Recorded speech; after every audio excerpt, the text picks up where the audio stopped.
Welcome to Cut in Space. Once again, this is Matt, and I'm joined as usual with Gil and Jason. This time around, we're going to be talking about Andrei Tarkovsky's 1979 film Stalker. It's a science fiction film, obviously Soviet era, that delves into a lot of uh, deeply philosophical issues, and I'm kind of excited to what have to say about it. Uh, I'm going to recuse myself for the moment and let Gil and Jason weigh in as they see fit. And I guess so. Last time we spoke about 2001 and Solaris, and so it'll be interesting to compare this one to Solaris, because this is the one that Tarkovsky said that unlike Solaris, he felt like succeeded more so in what's the word, sort of transcending the genre as far as succeeding as a story on its own merits, as opposed to being too tied to the science fiction thing. So I don't know. Right. Yeah. In a funny way, I almost feel like there's, aside from the space stuff, I almost feel like this movie is slightly more comparable to 2001 than Solaris. In a way, that's one of the reasons why I almost considered matching it up with 2001, but I felt like it is a closer comparison, the space thing. Yeah, no, it's like it's the non-surface stuff, or not even that. That's not even. It's just interesting to me. That's all. but it's still the same when you think about it. It works better with the story because of the premise. Like, it suits the budget and the ability of Tarkovsky and his production crew to have this semi-allegorical, like student-y thing of like just going into the woods and calling it a zone and thinking that's like sufficient. There's some production value here. They have the trains and stuff in the beginning, so there's definitely some, in the set of the whole thing, of the actual area, towards the end. Like, there's definitely some production value there, but a lot of it is just like three people walking, like in the woods or in the outside. Just so I mean, I feel like we're getting into the weeds before we see the trees. Oh yeah. No, but mostly the point is my main point is that my main issue with this one and Solaris to some degree is that there's like limitations to the filmmaking, like the production value with these stories that he's trying to tell.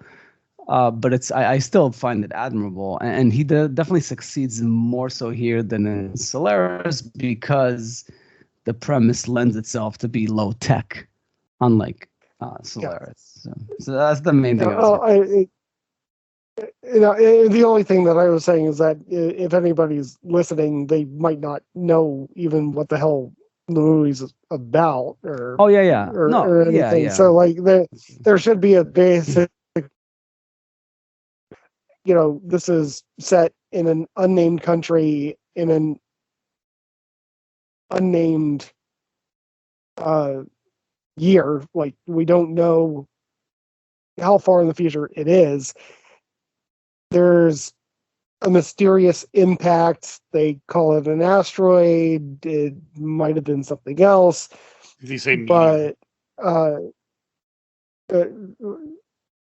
yeah, meteor. Well, I mean, everything that hits the Earth from never mind. I'm not going to get into that. Semantics. Right. An asteroid that crosses into the Earth's atmosphere and then hits it is then a meteor. I'm Anyway. just saying that because that's what the subtitle said. I don't know. Okay. All right. Okay. Yeah. Okay. We got into that. It's over. Moving on. But it seems to have created this space, which is like this minefield of supernatural risk. But if you traverse this, eventually you're going to come to a place where your dreams are granted to you. And so the Stalker is this guy who is impoverished, clearly impoverished. I mean, you're introduced to him like sharing a bed with, his wife and his disabled daughter. They're poor. They're very poor. You understand that they're poor. And his wife is very worried that he's taking on another gig as a stalker, taking a writer and a physicist into the zone. And the writer and the physicist want to explore the zone and come to this place where, apparently your dreams will be granted. Well, So that's the basic innermost desire. Right. That's the basic premise of the film, right? Yes. I explained it correctly. Okay. So yeah, that out of the way. Just so anybody who didn't see the film is listening, that's kind of what we're talking about. Yeah. I would probably recommend this movie over Solaris to most people. Mostly because I think it looks a lot better. I mean, I don't have anything particularly against Solaris, but it's like this movie, like right away, I was just shocked at how good it looked. Every scene, I was like, wow, look at that. Like, I mean, I don't even know what they did exactly to get that look, but it looks good. It's like Solaris, it's very much like incredibly slow. So, don't go into it expecting a lot of action. It does have a lot of good, tense moments and such, but it does not have a lot actually happening on the screen. But still manages to be pretty interesting despite that. You know what? It reminded me a bit. I don't know why I didn't think about it the first time, but that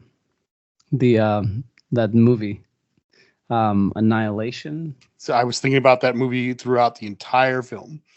Yeah, and then much in the way that like maybe Sphere was like a remake of Solaris of sorts. Like I feel like maybe Annihilation was slightly inspired by this movie. Yeah, probably. Definitely a different movie, but yeah, inspired by it for sure. Yeah, like maybe they looked at it. It's like, oh, that's a similar thing. I don't know if Annihilation was based on a novel or something, but I'm not sure. So yeah, I agree fully about it. Is a better looking movie photographically. And still, I don't know. I think Tarkovsky's a bit overrated with the whole, cinematography aspect of his movies. Like they don't look bad, but I don't think it's nearly as good as people make it out to be. But I don't know why. I just like Tarkovsky has been like my pet peeve of cinema masters. But you definitely see it. Like there's some captivating shots, captivating moments here. It's just that they're few and far in between still, to my taste. And they're mostly very mundane shots. But it is a more successful movie than Solaris. Not that that's saying much. But for me, I give it a 7. I'm not sure when. I think it was maybe a few years ago when I saw it first time, and I would probably keep it there. Like I did like it slightly better, so maybe it's like a 7.5. it's still hard for me to give it an 8 because much like the way Jason feels about 2001, where we argued about like it would have been a better movie if it was shorter. Like I feel like this movie could have benefited from, like, I'm not saying do it at normal speed. Like I like the idea of the deliberate aspect of it. Everything is so consequential, but it could be consequential at like, 10% more speed. Like a movie with 3 characters shouldn't be 2 hours and 42 minutes. That's just a bit too much. Even like 2001 took you on a journey, like multiple episodes, and you go places. This is like 3 people not going much of anywhere for like close to 3 hours. That's a slug. That's like a crawl. And I don't feel like it was extremely rewarding. I felt like it was slightly more rewarding this time because I got a bit more of what was going on the second time watching it.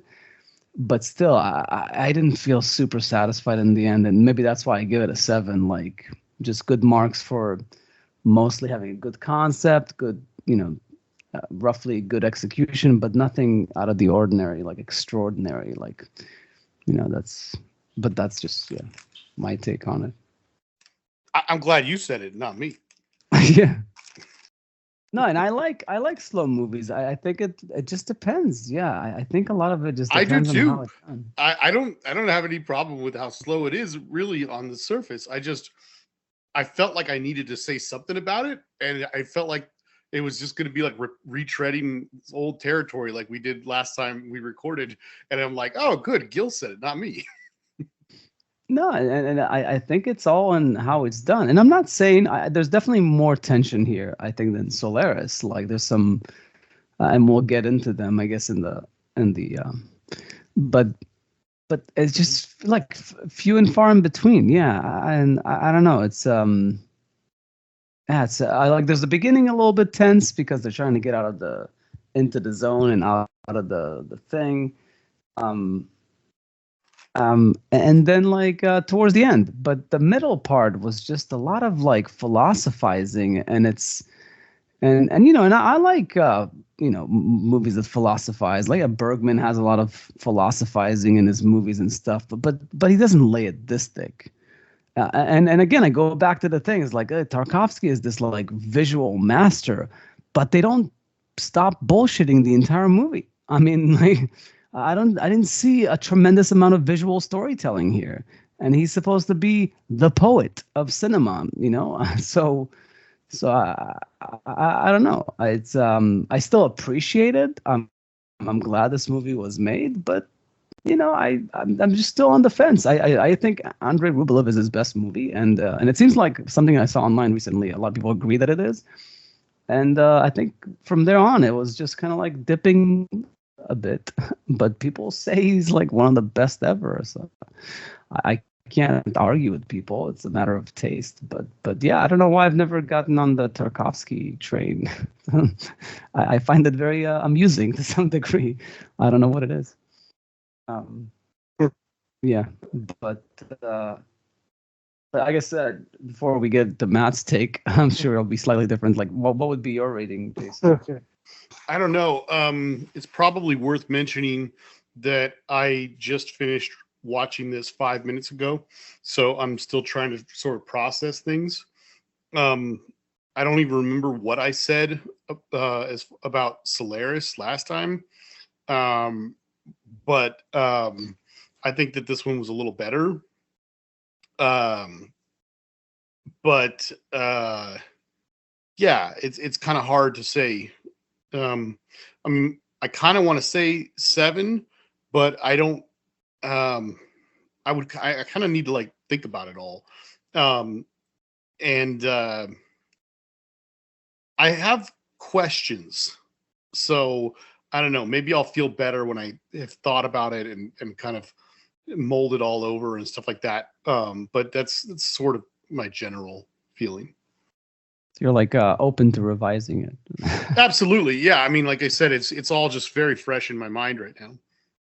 Yeah. So Matt, what's your your take? I know you have strong feelings about this. Okay. Yeah.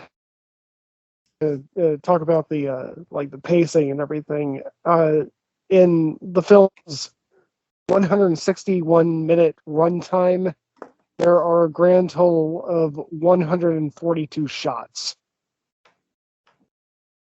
So that's, I mean, that's basically the antithesis of Michael Bay. I mean, it is really. uh, so yeah, I mean, every time you're going to be looking at beautiful images, you're going to be looking at a frame that is slowly changing as the camera moves in. I mean, Tarkovsky's not just lock off the camera and just say, like, hey, play this out for 8 minutes. He's going to move it. He's going to let the scene play out. That's where he's a bit of a master. I think we have to agree. I agree that it's better than Solaris. And I don't remember the grade that I gave Solaris, but just give this like Solaris plus like 0.1 or 0.2, 0.3, maybe. I mean, toward the end of this movie, this thing just fucking wrecked me. And I mean, I understand that the journey is not, like 2001 level, but the fact that the journey is not all that impactful. If you really go through the journey with these people and you come to the ending,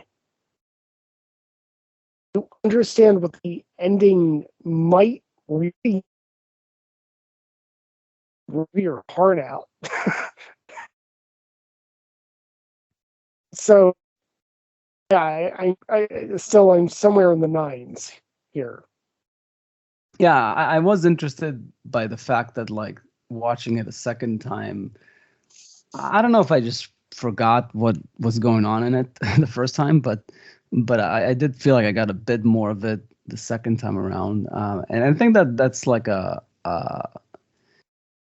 like something that Tarkovsky and also Kubrick has in some of his movies as well. Is like sometimes when the pacing is very slow and the storytelling is a bit unorthodox, then sometimes on the second look you can gather more things than just trying to keep up. Um, but yeah, I don't know. It's also the only thing that bothers me about this a bit, like it's the whole like calling the writer a writer and calling the professor a professor a bit too allegorical. Like you don't have to lay it that thick. Like you could always just know that that's their professions and they're coming from those points of views and to keep it a bit simple. But yeah, but it's like little things like that bothered me, like about just suspension of disbelief that this is like even something that could happen and not just like, oh, I'm watching a movie and this is like a representation of like humanity in some way through like allegorical means and archetypes. But yeah, but still, like I said, I don't mind it. It's just for some reason I felt like it could have been more subtle, even though the movie is extremely subtle to some degree. But yeah. Yeah, I don't know if I have too much. Like I think much like Jason, I think it is I would recommend this movie for someone who I don't even know if I really call this science fiction. It's kind of like more like fantasy to some degree, but I agree. yeah, because it's like about like it's like a genie in a bottle. Like if you have like a place that like grants wishes, and you're trying to seek it out. That's borderline fantasy to science fiction. But yeah, but it's but they're cousins anyways. but but um but it's interesting. I unlike you, I don't think the landscape is that interesting. I don't think it's that beautiful. I mean, it's okay. It's like there's some greenery, but it's no Barry Lyndon. I mean, it's So like, just to clarify, I don't think that what we're seeing is beautiful. I think the way that they capture it in the camera is. well, What we're seeing is actually pretty ugly. Yes, to some degree, yes. I mean, especially the lighting on the faces, That's what I'm talking about. Inside the facility, like when they're like indoors, there's definitely some decent lighting there. I agree. I think with it's that. almost all lighting. I mean, I'm Matt's the one to obviously go into detail about that, but I just was watching the scenes in the bar, the scenes at the end, the scenes inside the facility, like you said, not to go too deep into it, but it's like you get these moments and it's like, oh wow, look at that, and it's like, really, if you're going to analyze what you're seeing, you're just seeing someone's face, or maybe you're seeing a room with some weird sand dunes in it or something weird like that, but you're not seeing anything particularly beautiful. It's just the surreal way that it's captured that's kind of beautiful. Yeah, but what I'm talking about is the zone itself, like the looks like crap. It's like exactly. It looks like an abandoned, exactly, like an abandoned industrial facility. And it's mostly like shot in overcast, which makes sense outdoors because that tends to just. There's a few good shots where he uses like some, with the dog on the water when he's lying on the water on the little stream. I think there's some value in those shots, although they're fucking weird. Like, and I don't know exactly what's the point of them, but those images later. Yeah. So those are like images that are like kind of cool, but they feel very forced in some ways. But yeah, all I'm saying is I've seen better. I've seen better in other movies. So I don't know why he's considered a master.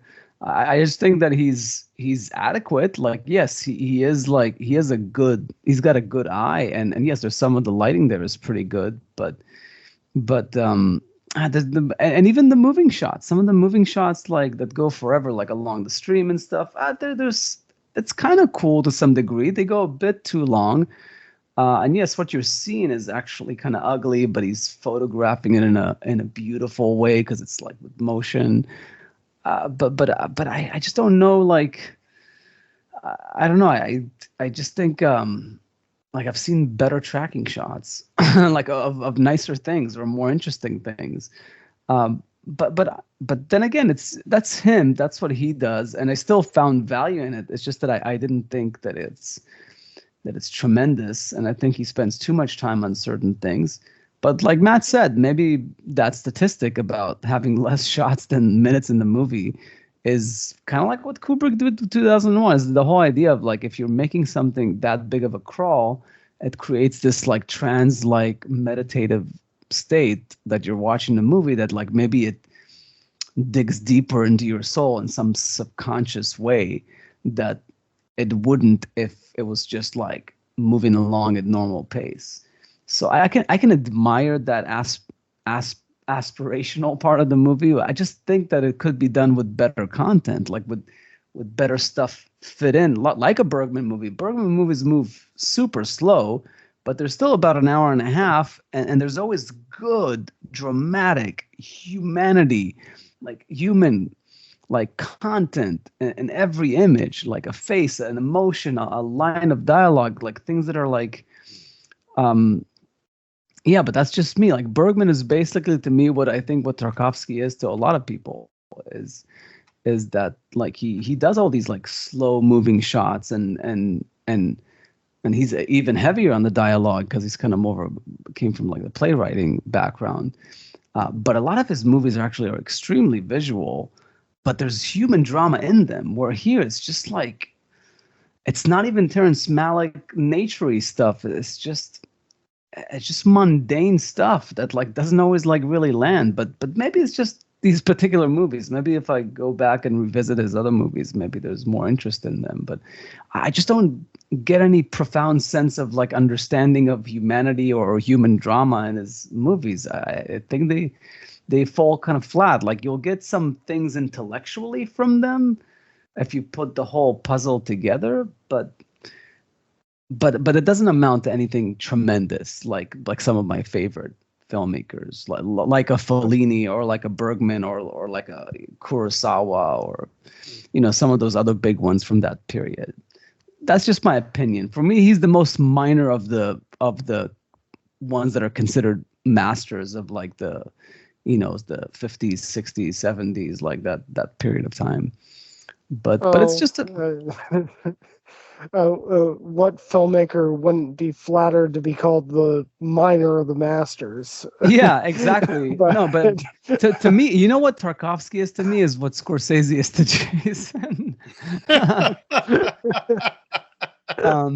It's like I just don't understand the hubbub about him. It's like I just don't get it. Like I understand it. I see the movies. I see the style. He's definitely unique, but not in a way that's better. That's interesting. It's interesting, actually. I will say it's interesting. It's just that it's not consequential. Is what I would say to have an impact on me. Like his movies have the least impact on me of all the and I'm putting him as a minor within that group. I wouldn't even put him there at all.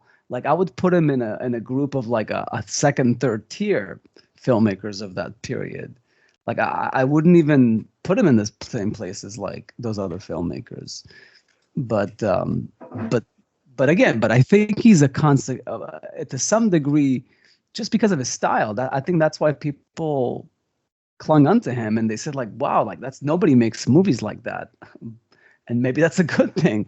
No, actually, I'm a big believer in like make your own movies, even if they're off and maybe they don't please everybody.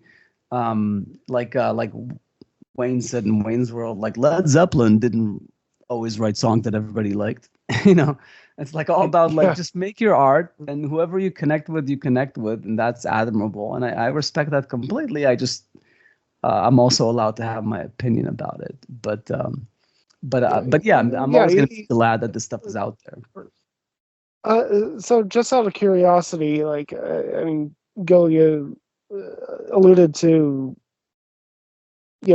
eventually people get some kind of philosophical message and everything like that out of Tarkovsky. And by the way, Gil, I agree with you 100% that Andrei Rublev is Tarkovsky's best film. I mean, that is by and large my best, among my favorite films ever made. So I'm not going to clash with you on that. But okay, just putting it out to the two of you, what philosophical message did you get from Stalker? Oh yeah, what did you draw from? We're getting into spoilers. Spoilers, yeah. Let's just so let's just go into spoilers. Okay. I didn't even realize that we weren't in spoilers. So, no, that's okay. I think we didn't say anything spoilers. Tremendous yet. So, yeah, we can go into spoilers. Okay. Yeah. So Matt, what? Go ahead and ask your question again. The philosophical message of Stalker. What did you guys get out of it? What was your perspective? I just to reiterate, I'm still trying to process this movie, but on like a surface level, I think what I kind of got from it, I shouldn't even say surface level because I don't think this is surface level, but like I don't know. I have questions about some of the deeper meaning of some of the stuff in this movie that I'm sure was done intentionally because it seems to connect to other things in the movie, but I'm just not really sure what they're going for. But the ending, which I liked, I mean, this guy is talking about the stalker, the guy just to clarify, I mean, he's basically a coyote. I mean, only instead of getting illegals into America, he's like getting these people to the zone, which is very much like the thing in Annihilation. It's this like thing that they don't understand. Anyway, Yeah, so he apparently does this for a living. He guides these people to this place, and he's talked about how he had a mentor who taught him how to do it, and it's this basically this illegal occupation, and that he has, and he makes his money off doing this, and it's a thing, and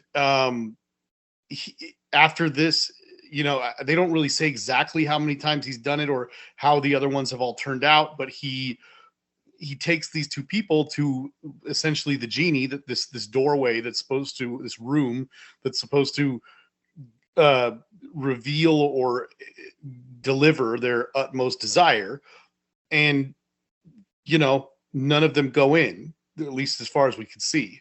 Yeah. And there's a lot to that. I'm just skimming over it. There's a whole lot to that I have questions about, but at the end of the movie, they make it out, and he goes back with his wife, and there's some more stuff there as well. But at the very, very end, during the fourth act of the movie, he's kind of distraught. He's ranting about faith and about these other people not having any faith, which leads me to believe that he's having a crisis of faith.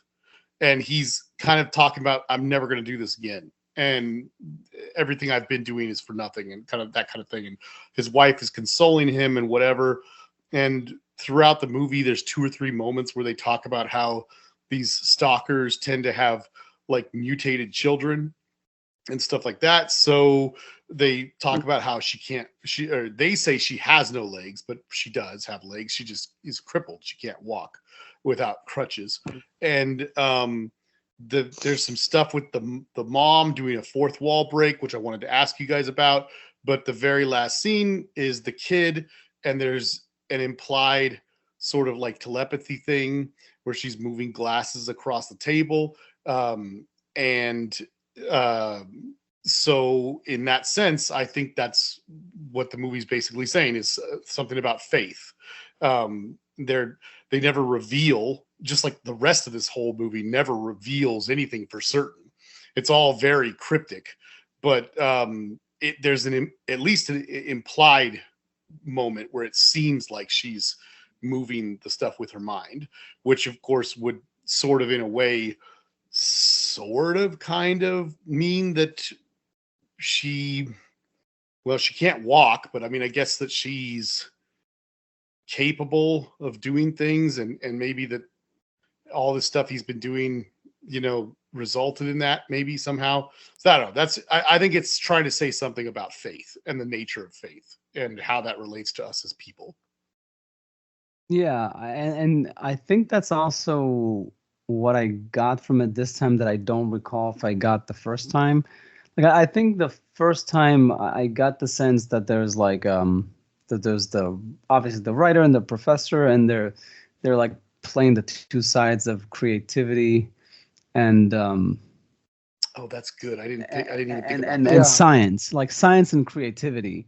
What I don't think I caught last time is the emphasis, because it's only one scene where he lays that very thick when he talks about faith towards the end. Like, I bring these people and they don't believe, but then they want to believe, but then they lose their faith like halfway through. It could be faith and hope. Maybe hope might be a better word. Hope might be part of it. Like, initially I started thinking, like, is this maybe a religious allegory? Like that maybe the zone. Yeah. Yep. Yeah. Sorry, like, go ahead. No, that's so the zone. What I thought, like, when this time around when I was watching it, to me, I realized that, like, he's a priest, he's a preacher, like the Stalker. Like he's preaching the gospel of this place and its powers, and he takes people deep in the same way that, like, a priest would, like, have a congregation and try to lead them, and to have stronger and stronger like a shepherd. faith and this belief system. And his belief system is that this zone has awesome powers. They're invisible. We can't really prove them scientifically. That's why we've closed this off, and we, and only people that are, like, very courageous or, like, very willing to, like, go into the depth of, like, limits of, like, belief, like And then I connected it to what I got from it the first time. I was like, because I don't even remember if the first time I watched it, if I recalled the whole thing about them trying to. I remember them not making it into the room, but the thing I didn't remember is the fact that like they're trying to blow it up and failing at Yeah. doing that. So the fact that like that the whole thing was a sham, that they try to get this guy to lead them there just so they can blow it up, is this is what I got from it this time, and I might be off, but is that like, you know, science and creativity are trying to like demolish religion and humanity. Like they're essentially at odds with faith, with the concept of the supernatural, and that for the stalker at least, it's destroying, for one thing, his livelihood to some degree, but also is the faith that he has, because he's Yeah. starting to doubt himself, whether like there's any purpose to what he's doing, whether like, you know, so it's like a crisis of faith. The whole thing is because of the impact of science and creativity, which tends to you know, question the existence Damn. of the supernatural. Because, you know, like Bergman was a big creative person that was very anti-God, and a lot of his movies were like, you know, trying to argue against God. And obviously science, because science tries to explain so much of the known universe, of our known reality, it comes at odds with the supernatural things that humanity has come up with. So that's like what I got from it this time around. I don't know how close it is, like if there's some slight like deviations in what other people interpreted from it, or what's the intention of the movie, but that's at least what I thought it could be, you know. Well, before you say anything, Matt, I just wanted to chime in. Once you said that, Gil, I started thinking about um, something that definitely lines up with that. Is if that's what the three characters represent, that he's like a religious person shepherding them to try and, you know, into his viewpoint and whatever, and then everything, it definitely explains two or three things. Like, one, why there's this like this sense of like, we're supposed to believe that this is like a life and death situation that they put themselves in once they're in there. Yeah. You know, not just the people with the machine guns trying to kill them on the way in, but like that all these things he's doing, you know, are to protect them along their journey and get them there.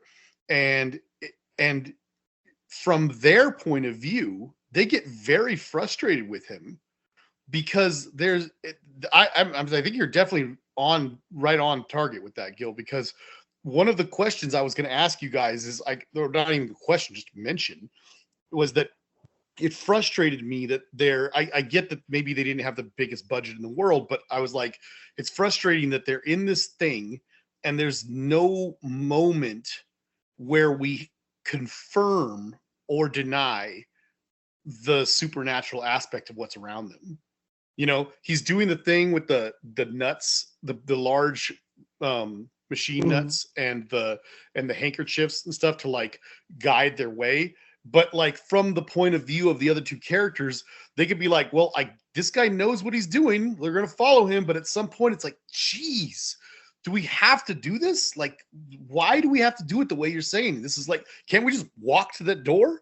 You know, like, kind of thing. So they're questioning him the same way a skeptic would question, but we don't ever get any confirmation as to whether the stalker's right or they're right. But the point I was going to bring up is, at the end, when they get so frustrated that they're so close to the door, to the room with the door, and there's a moment where he I don't know if it's when the bomb is brought up or not. Sometime around then, either right before or right after. I don't really remember when, but the stalker starts chastising them about something, and they actually gang up on him. And he asks them, like, what the heck is wrong with you guys? Like, why would you, I think it's when he's talking to the writer. He's like, why are you trying to stop me from stopping this guy, kind of thing. And they say to him, like, you're full of shit. They're like, or they don't even necessarily say that he doesn't believe his own thing, but they say you aren't doing this for to help others. You're doing this because this makes you feel powerful. And that absolutely aligns with with the mindset of like how any atheist or agnostic person would view somebody like a televangelist. Yeah, possible. Yeah. I don't know. Yeah, and then and Gil, by and large, I don't think that I could have broken it down better than you. So thank you. I mean, that was very well put. That was. I mean, I really do view this movie as a journey through faith. Yeah. Yeah, well, there's the aspect of it. I was curious, like maybe you have an interpretation of it, but like a couple of things that I don't know what's their significance is. I thought about the room itself. They talk about the fact that like maybe it's not a good thing that this thing exists because like maybe it's not good for people to get their wishes filled, which I mean faith doesn't completely align with that. I mean it could depending on how you look at it, but I guess it's like because when you pray to a god or something, you're trying to fulfill a wish. You're trying to get what you or like the idea that like maybe the wish that there is a god or there is a supernatural thing. It's something that like humans cling to. But the second thing too is, what's the significance of the daughter being able to move objects? Because is it that some sort of representation of like, look, here it is, because that's the twist in the end, twist of sorts, is like yes, she is capable of moving objects, meaning that the supernatural exists. Well, not necessarily that. Because what's the very first thing that they show in the whole movie? I'm trying to remember because there is something in the beginning where there's the train is going by their house, their shitty apartment that's like right next to an L train, and it probably moves. And it's showing a metal chair, and the cup is vibrating across the table and obviously no one's moving it. I see. And so I think at the end, to me, it's very clear that the girl is moving them because they're moving deliberately one at a time and so on and so forth and things like that. But you could interpret it as because the train is going by. You can hear the train going by very loudly as she's doing it. So if you don't believe that it's her doing it, it could be the same thing. I mean, I think they obviously make it look like she's doing it for telekinesis. So maybe that is a bit of the 2001 ending where like if you're religious, you can take it as like proof of the supernatural, but if you're not religious, there's like, oh, it's the train, or like you can take it both ways. That would be my thought. I don't know. I don't know how you see that scene and think that it's not telekinesis. Yeah, well, that was I think that's what their intent is. Yeah. Yeah. I mean, which is okay because it's within the universe of the movie. Like it is a fantasy of sorts that like supernatural could exist. But I mean, doesn't that kind of put a period at the end of the whole journey? Is that like they've gone on this whole journey looking for some kind of a supernatural solution to their problems. They've gone through all of this, and at the bottom line, even when the bomb is diffused, even when they're not going to blow it up anymore, they're right at the precipice. They're right there, and they won't take the leap of faith. Yeah. They won't take the leap of faith. And the stalker comes home, and he's crestfallen that these people don't have faith. And he's with his family, and it turns out that his daughter is a miracle. Yeah. Which is why he believes, I guess. Yeah. Well, I don't think he knows. I don't What? even. Yeah, She's just got telekinesis. Yeah, Um, I don't think he's supposed to know. Well, but also isn't the not stepping into the room is for obvious reasons because their intent was to never go in. Their intent was to destroy it. That's why they didn't go in, right? But I was going to ask you guys. So at the end there's a couple things I don't understand. Like, um, so the professor eventually, well, okay, first of all, the writer is told, why don't you go ahead and go first? And then he goes on this long-winded thing about not going in, and then he doesn't go in. And or he doesn't necessarily say he's not going to go in, but he doesn't go in and he doesn't want to go in first or something like that. I don't remember. But then they look at the professor and the professor's like, all right. And he stands up and he reveals that hidden in his thermos thing, he's got this really powerful bomb, and he assembles it and is about to go in. And then that's when they have their big, their little scuffle and discussion kind of thing. I do not understand what changed his mind. I don't get it. Like, I don't understand why he doesn't go in and blow it up. Well, it seems like yeah, that like I think that's also part of the thing. What the movie is trying to say is that like that ultimately like faith is part of like what it means to be human, and they had to fight over it, of course, but there's that realization is like I can't really destroy this place because maybe that's all it is. Yeah. Even though I'm against it and I think it shouldn't exist, I can't deny that it's part of the human psyche. Like I can't deny that it's part of what makes us maybe human. Like it's not his place to destroy it. Yeah, like it's not his place. Like it's to some degree. Yeah, that's probably that's what I think. But yeah, no, and I like that stuff. But it just to me, it's it just takes so long to get to that scene. Like I wish that there was more, and I think there's some of it, but along that very long journey, there's not a lot of sowing of seeds. Like there's not a lot of there's not a lot of like development of it. It's mostly like a physical journey and a visual journey, but and they talk a little bit throughout. So there's some stuff builds up, but I feel like the build up is not. It pretty all comes down to that like last moment. So it's that's why I feel like the movie could have been stronger, but I'm not denying that there's probably some stuff going on there that maybe just gets lost in the shuffle because it's such a long journey. Yeah, I have some questions. Okay. Go ahead. Go ahead, Matt. You were about to say something. No, I was about to try to. No, I was about to jump forward to kind of a closing argument kind of thing. So go ahead. In that case, let me ask you these questions because I don't understand some stuff. Okay.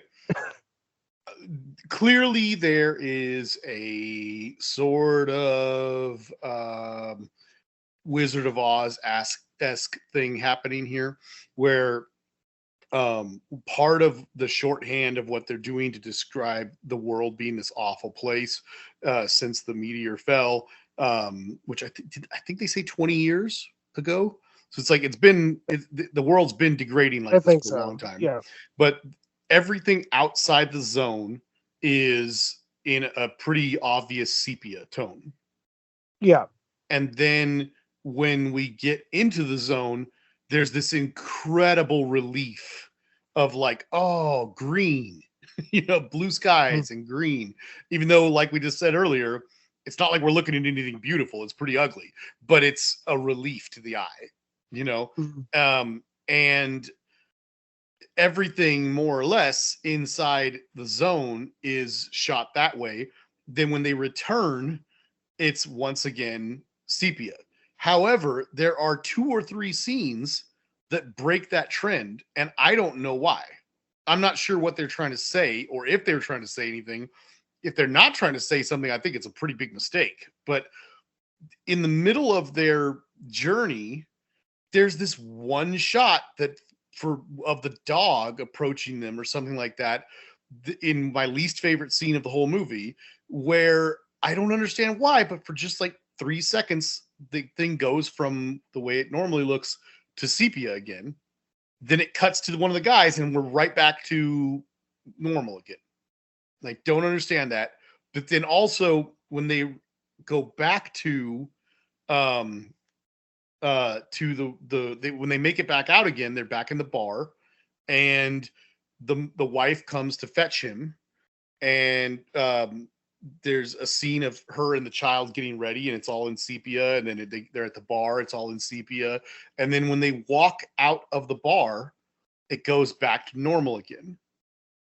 And I don't know if that has something to do with the girl and the theming there with the girl, the monkey, the daughter. But I know there's this visual trick they have of like they show her and it very much, it looks like she's walking for a second, and they zoom out, and it's like, just like, most kids, he's like holding her on his shoulders, because she can't walk. I mean, there's something there, but I don't understand why that and the very, very last scene of the girl reading the poetry and then moving the glasses is not in sepia. Like, I'm not sure. I appreciate those scenes look the way they do, but I don't get the point. I think it's the real world creeping into the zone and the zone creeping into the real world. Okay. See, that would at least explain. That would definitely explain the two scenes at the end.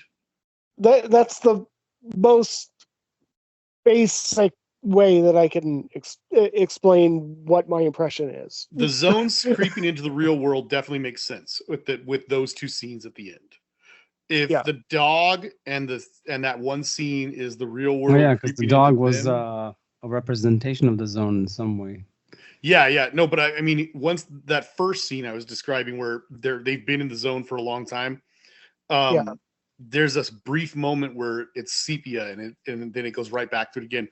If that's supposed to be the real world going back into the zone, it would definitely explain why I didn't catch that, because that scene was annoying me so much that I was like skipping through it. So there might have been some conversation or something that led to that. I don't know, but that's the scene where they go through the dry, air quotes, dry tunnel, and they decide that they're going to leave the professor for dead because he skipped out on them or something. We don't know it at the time, but it's to go back and get the bomb. That they're reunited with the professor, and they're kind of like the stalker's like, "Hey, great, you're back! Oh my gosh, you must be a good person. I can't believe you survived." And they're like, "Oh, great, okay, cool." And then I don't know. I mean, granted, I'm very willing to admit that I am tired from work, and this is not a good way to watch a 2.5 to 3 hour movie that's subtitled, but with a lot of talking. But I'm sitting here watching this scene and I'm like, okay, they just got through that water tunnel thing, and here's this guy. Boy, this is kind of weird. All right, he's got a little campfire going, and then he's like, one of them says, all right, we're gonna stop here for a bit or something, and they just take a little nappy poo, and I'm like, what's going on? I don't understand, number one, what they're talking about. Number two, why they're resting. Is it nighttime? I don't know. It looks the same as every other scene.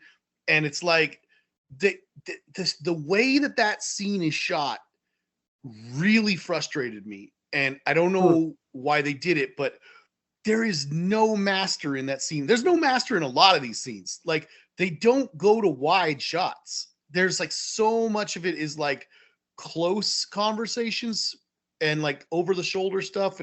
But like in that scene, they come out of the tunnel, they see the guy, they talk for a brief moment. Then he says, we're all going to lay down and take a nap. And it cuts to one shots of them each individually going and laying down, but there's no moment where you see the three of them laying down in one frame. You see the stalker laying down, you see the professor laying down, and you see the writer. writer. Thank you. I almost said teacher. The writer laying down. I don't understand why, but it just the rest of that scene is face, body, back and forth, back and forth. There's no moment where he cuts and shows the three of them in a frame, or even two of them in a frame. Shows the dog coming. The dog walks up to one of them. For some reason, the stalker is on this tiny little island that he can barely fit his body on in this little brook stream thing. It's very weird. They're laying down on moss that cannot be dry. It has got to be wet and uncomfortable. I don't understand why they're doing this, but as they lay down and the stalker takes a little nappy poo, the writer, who has been so annoying to these guys up to this point, like, don't get me wrong, I really like some of the stuff he's saying, but like, he's annoying. He just, like, the professor literally tells him, hey, can you cut it out for a little bit? Like, I'm trying to sleep. And he just ignores him and just has a freaking monologue. Like, I mean, he just starts talking. And I'm like watching this go, like, I'm really weird there with the professor right now. I'm like, dude, can you shut up? I'm watching this scene and I'm just like, oh my God, I can't even get like a 3-shot. I don't know I don't get the geography of this scene. I don't get what's going on. This dog shows up for a second. There's a sepia moment. I don't get it. And then at some point I was like, nodding off, and I was like, I got to skip to the next. I got to see something else on the screen, and I skipped probably like about 45 seconds or something like that. But I was like, good God! And then when I skipped, it was them getting up finally, but they didn't leave for like another minute or two, and I was like, ah! I was like, get me out of this scene! I don't understand what's happening. You know, it's also crazy that I should say this before I forget. The a lot of the story around the production is kind of nuts because they shot this movie essentially twice because the first time they lost the footage and there's some issue with the developing, or I don't know what it was, but they shot the majority of the movie twice, which is like, this looks like it's such a tedious movie to watch, to watch and shot, I'm sure, to shoot, I'm sure. But to do it twice, I would have given up at that point. But and also the other interesting fact is that, like, I think this movie literally killed Tarkovsky, because there's a whole history of like there's that like chemical plant that was in the background there. And they said there's even like some snowy looking material that was like soapy material that was like in some of the shots. And apparently it was like pouring out chemicals not far from where they were shooting for many, many months. And they said several people from the production, including Tarkovsky and I think his wife too, like got ill. And several years later, they died of like cancer. Damn. So it's you know, we gotta say, like, you know, he definitely died for his art and dedicated his life to his art, because like this movie literally killed him. But yeah, it's very, very unfortunate. It looks like a very messy movie, but at least it was a good one. I mean, to some degree, a lot of people like it a lot, so at least it had value. Did you guys? Is there any sort of deeper meaning to the dandelion seeds that are like floating through the air when they're back in his apartment? Yeah, that's what I was wondering, if that was the soap stuff, but I think the soap stuff was more so next to in the zone, and the chemical plant that was in the background. So I don't know if it was close to where. There was some nasty looking stuff floating in the water. I wonder if they were trying to connect that, because there was also some stuff floating in the zone at some point. So I wonder, and I also read something online just now. I was looking up interpretations and stuff. They claim that the only time there's color outside of the zone is when the daughter is in frame, like the scenes that she's in, basically. But something like that. That does make sense for some of it, but she's in frame at least 2 times where that's in the beginning. There's something, she's in bed, but she's not. Yeah, she's in bed, and then there's a scene where he's leaving and she sits up in bed, and then there's the scene where the mom is getting them ready to go pick him up at the bar, and that's also in sepia. and Yeah. the child is in frame there too. So there's That's what I thought too. there So are it might 3 be instances where that's not the case. so more so maybe the dog when they come back brings it in, and then the daughter in the end with the.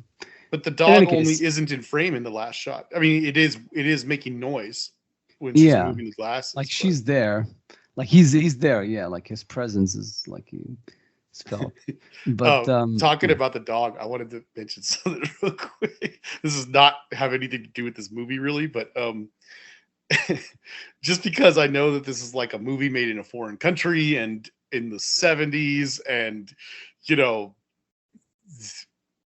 animal actors not having necessarily a history of great treatment in the industries and everything, but when I see them at the end and they pour that milk from the bag into the dog dish, all I could think about was Day for Night when they're they're trying to get the cat to run up to the leftovers, and they're like, it's not eating. What's wrong with you? And he goes, I swear to you, boss, I've starved it for days.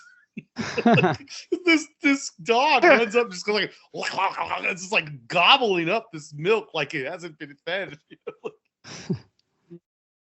Yeah. All dogs are more cooperative when it comes to eating. and very much so. and by the way, Gil, it is notable that Stalker was Tarkovsky's last film before he defected. Oh, so Affected? Yeah, he defected. Did he move to the like Europe left Russia or America? Yeah, Soviet Union at the time. France. Oh, France. No, he left the Soviet Union for more tolerant places in Europe, and he only made 3 more films afterward: Nostalgia, Voyage in Time, and The Sacrifice. But when did he make Andrei? Yeah, Andrei Rublev was 1966. So that was Ivan's childhood. Solaris.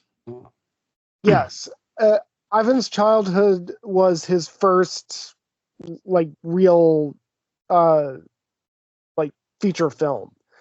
Okay. So yeah, really, 1, 2, 3, 4, 5, 6, 7. He only made 8 films in his life. I gave Andrew Rublev a 9. That's pretty good.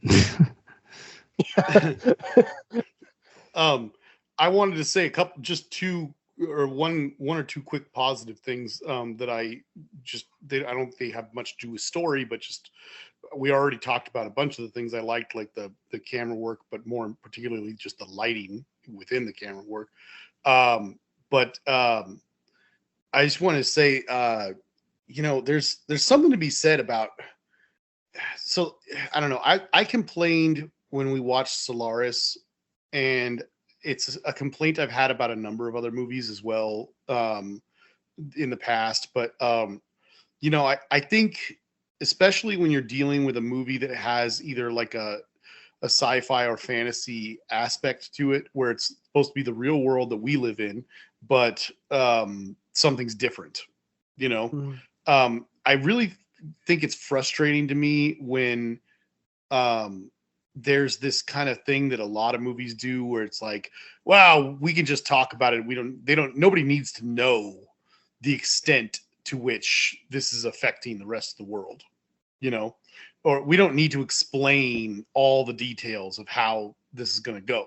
And I think that can be true, so long as you're really, really careful about your storytelling and how you're, playing things out on the screen. But like, to me, when there's a story like this where something has happened and it's changed the world, I really like when a movie takes its time and really dives into it. Like, for instance, like Children of Men or something like that. We're going to really get this. And it doesn't feel like that's a movie that really does it well, because it doesn't have this whole thing at the beginning where it's like showing you a montage or something. of all the countries and all the stuff happening. You learn it through following the character, and you kind of get a sense for just how screwed up everything is and why and in what manner, and stuff like that. Mm. And I was starting to be a little frustrated with this movie at the beginning because and not to say that this isn't still a complaint, but they're talking about how the world is screwed.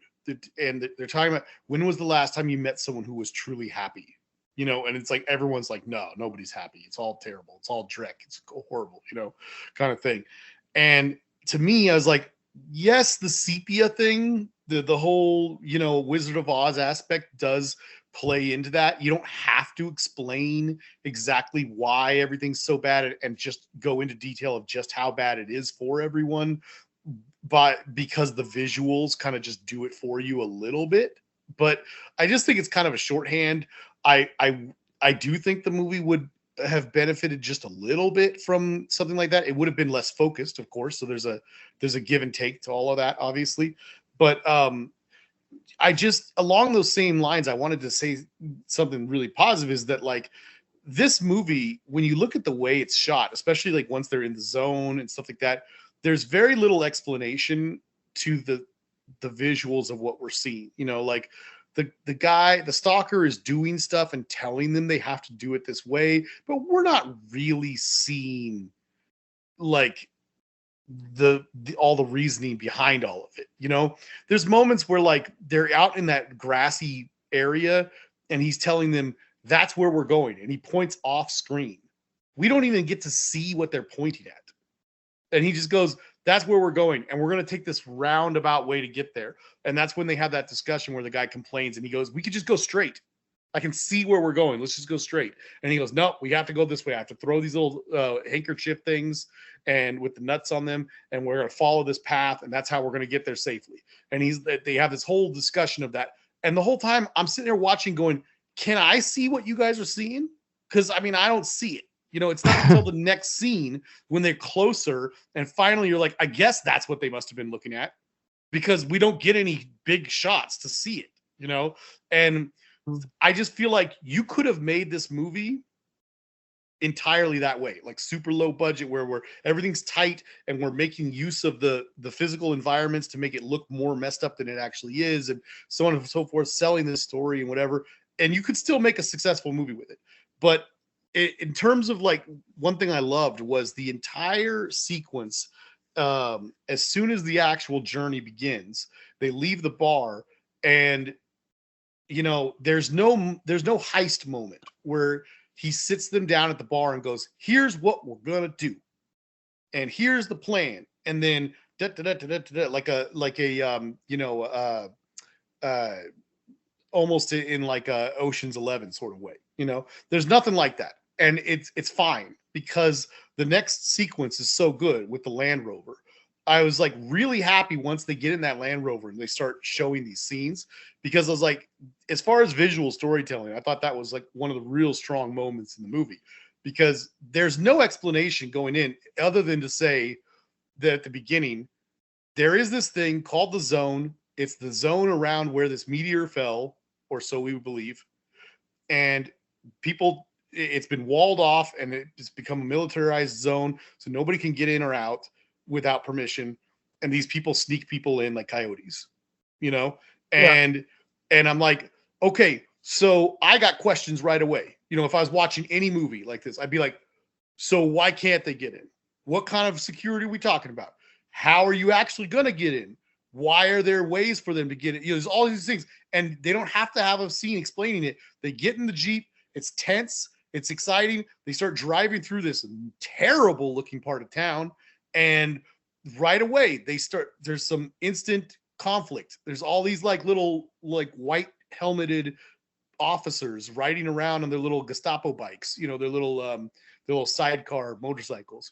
And whenever they see one, they're like, crap. And they're like, we got to change our plan, and they got to do stuff. It's very good. And there's all this stuff where they get there, they get to that weird little gas powered rail car thing. And then you get to the point where it's like, okay, they had to get past one obstacle by going in behind a train. Then they had to do it again. And they have to get through the rail car. There's like a number of things that all have to work out, and there's no explanation. We just get to go through the journey, and it all makes sense. I guess that might be good lead into Matt's closing argument that he was I would hope so. gonna do. Okay. I mean, I think that the entire plot that you just ran through was pretty much the entire point, is that, you know, when the world is presumably dying around you, and you've lost hope for yourself and your vocation, and you don't see any way forward, you grasp for something intangible. And you don't need the evidence, but you know, you may rely on somebody who's not. You might, you know, you might put some money into being guided through a dangerous land, with the promise of Salvation. You know, yeah, and when you reach that precipice, you might lose your faith, and you might lose your faith even if that faith is real. But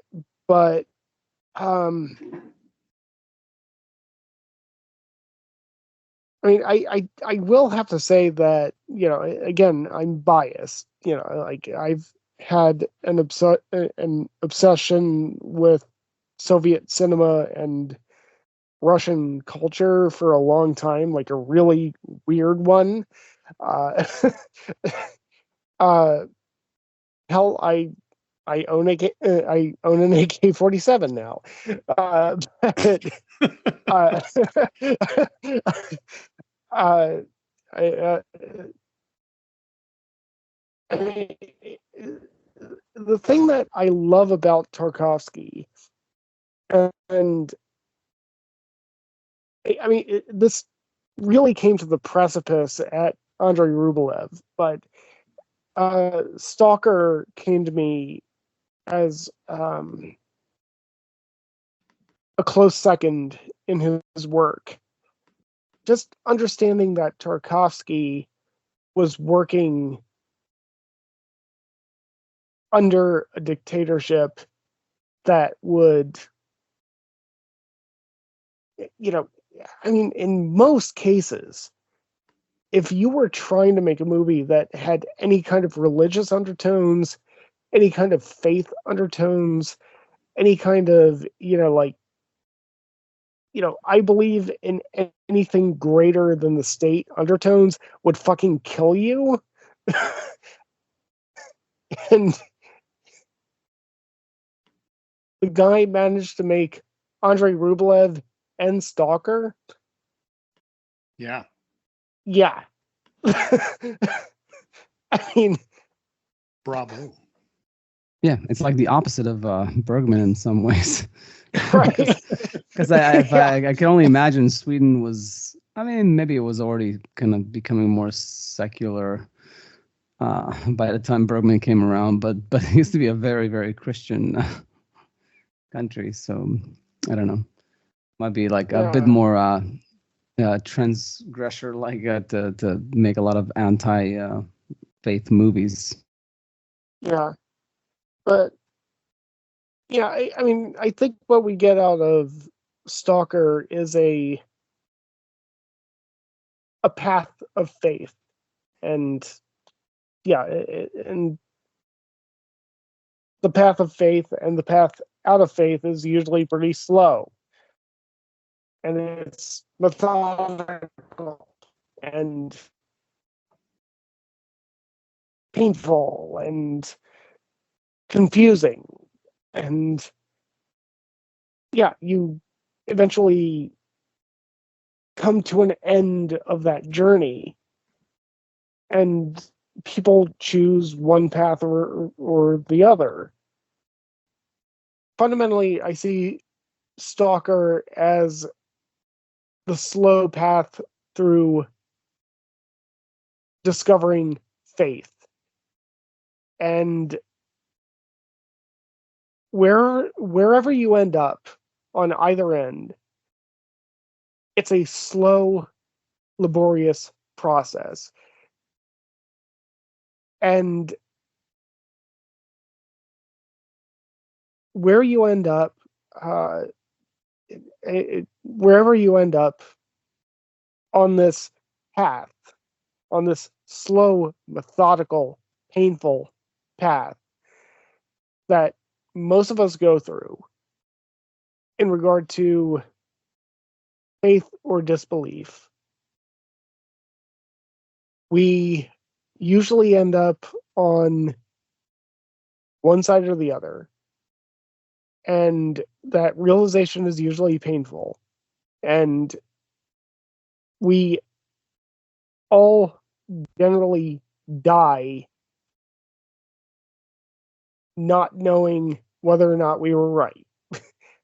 Nobody that we've seen die knew whether or not he or she was right.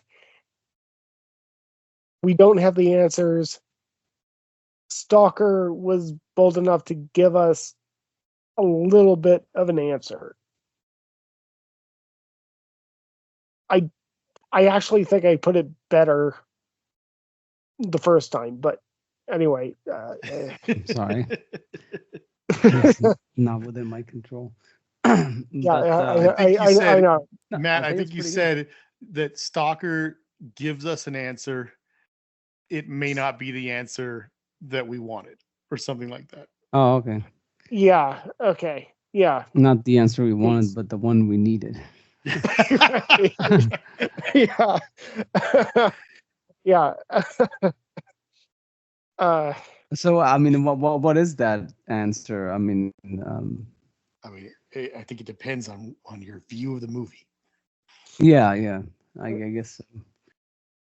Well, yeah, I mean, yeah, it's just one of those things like the thimble at the end of Inception. I mean, I still think that the movie should have given us an answer, whether or not you agreed with the answer. That's usually my feeling too. I like it when they give you an answer, whether we agree with it or not is up to the viewer. Right. Yeah. Well, I mean, I think we've. It's funny because like I think the last time I looked up the meaning of a movie might have been Inception. I mean, like looking up an article during the recording because I was trying to like settle something. So it is interesting that Stalker like ended up being in that same place, but yeah, no, I mean, I think we settled it a bit that Inception to some degree gave the answer, but at the same time, yes, Nolan did say that like part of the point is that it doesn't matter to some degree. Like, I think that's the biggest takeaway you're supposed to have at the end. Yeah. Even though technically there's a lot of hints why he is in the real world, but that ultimately doesn't really matter if you get what you want. But yeah, like of course it fucking matters. No, it really. No. That's the thing. It doesn't matter to the narrative because the narrative. Gosh, here we are back on Inception again. Christopher Nolan. No, but no. What Gil was saying is that yes, it matters to an extent, but that whether people shouldn't be so focused on whether he's in the real world or not, because the real takeaway at the end of the movie is that his character has gone through this arc, and while he's constantly checking his totem throughout the whole thing because he's almost obsessive about not being stuck in that world again like he was for so long, at the end when he spins the totem, he's looking at it, then he sees his kids outside and he walks away from it because he no longer cares. That's that. Now you can obviously debate whether he's in the real world or not, and that doesn't mean nothing. It definitely means something whether he's in the real world or not. But the end of the narrative, the end of the story is that his character has now got to a point where he doesn't care. It doesn't. He's more, he's past it, I guess. No, it's also, and we've gone through this, is that like it could also be interpreted that the reason why he doesn't need to have this verified for him is because he sees their faces, which he never does Yeah. in the dream world. So the he says that, doesn't he? the kids are the totem falling down. And then the going to the totem for it to jiggle a bit, it's mostly the fuck with the audience. But yeah, his real totem was the faces of his kids all along. It's just that because they never turned around, he had to use the totem as a substitute. But once he saw their faces, he knew that. Yeah. Not to reiterate the same. Go ahead. But then if that's true, then why haven't the kids aged at any point during that period? Or and Nolan attests that they actually did, and they used two different sets of kids. But I don't know. But we've done that episode already. But in any case, never mind. But the point is these movies are. It is cool that they exist, and and if nothing else, I should probably thank Tarkovsky for probably being the reason why 2001 was made the way it was made. I'm sure Kubrick was influenced by him when he was making that movie, just like I think he was influenced by Kieslowski a bit when he was making like Eyes Wide Shut. So if nothing else, these filmmakers that are very unique in their approach, they can inspire other filmmakers to make even better movies than theirs. But along that same line, Gil, something we should have said at the beginning before this whole thing in terms of recommending, if you're somebody who's into sci-fi and loved the movie oh crap, I just lost it. Was it called Annihilation or no? Annihilation. Is that what it's called? I did get it right. Okay, yeah. If you're somebody who just like went and saw Annihilation and just loved it, this would be a good movie to watch because it's got a lot of similar things. No, for sure. I mean, I think generally, if you're like a sci-fi or fantasy fan, I think it's interesting to see different approaches to the genre, for sure. But the everyday viewer, like somebody who just watches whatever's like at the theater at the time, the type of person that goes to the theater and doesn't know what they're there to watch. I just don't know if like this would be just a very, very tough pill to swallow. I know a lot of people that would hate this movie. I mean, obviously, I wouldn't just say, like, hey, this might surprise you. It's almost as if you have to like have some sort of like a period of what's the word? Like you'd have to watch several movies that are slowly but surely getting you to understand the way slow movies work in order to like, okay, now I'm ready for a Tarkovsky movie. Right. Right. Like watch The New World by Terrence Malick before you watch that could be movie. Like a gateway drug. Because The New World is a faster movie than this. I can see that. Like that could work well. Terrence Malick leads you into Tarkovsky. Yeah.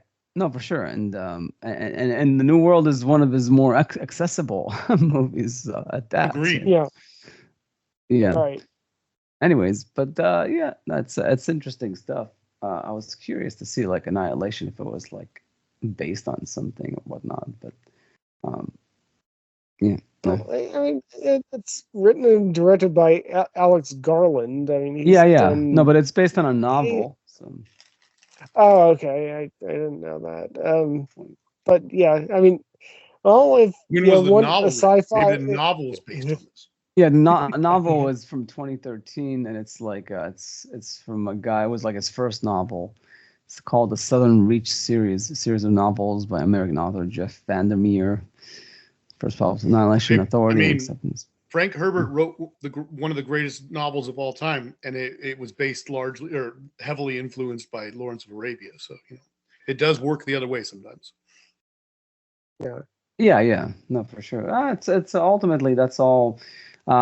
Which to some degree also is like links into Stalker is like the everything is influenced by everything in life. So like including faith for that matter, and and the dialogue that like faith has with the constant struggle of like men to figure out like his place in the universe and all that. It's all an interesting interplay. So, and everything affects everything. So that's why ultimately it's a very subjective thing, whether it's art or faith for that matter. I mean, as much as we can argue about these things, but ultimately it's up to the individual to like say like, you know what?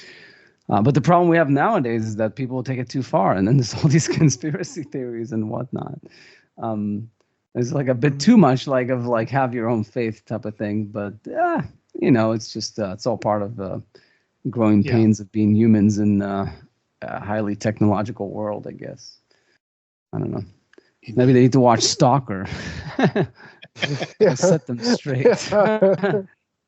Yeah, So, I mean, go ahead. at least if you watch Stalker, at worst you'll get a nap. Yes. I mean, that seems like the worst case scenario. Yeah, I mean that's usually what meditation does to me too. Like it's usually just calms the body and like you do, and eventually you fall asleep sometimes, and that's okay. That's part of the. Yeah, So, middle. I mean, middle ground. You'll just kind of come out of this thinking, "Why the fuck did I just spend 3 hours of my life watching this?" When honestly, if you're a guy, you probably would have just spent the last 3 hours masturbating or watching Family Guy or something like that. If you're a woman, I'm not going to get into whatever you do for 3 hours when you have downtime. And then, best case scenario, you come out of this and like, oh, that kind of fucked my head for a moment. I'm going to think about this. So, I mean, it's masturbating for 3 hours. Well, with some intermittent activities or whatever, but like, don't think Gil was asking for details.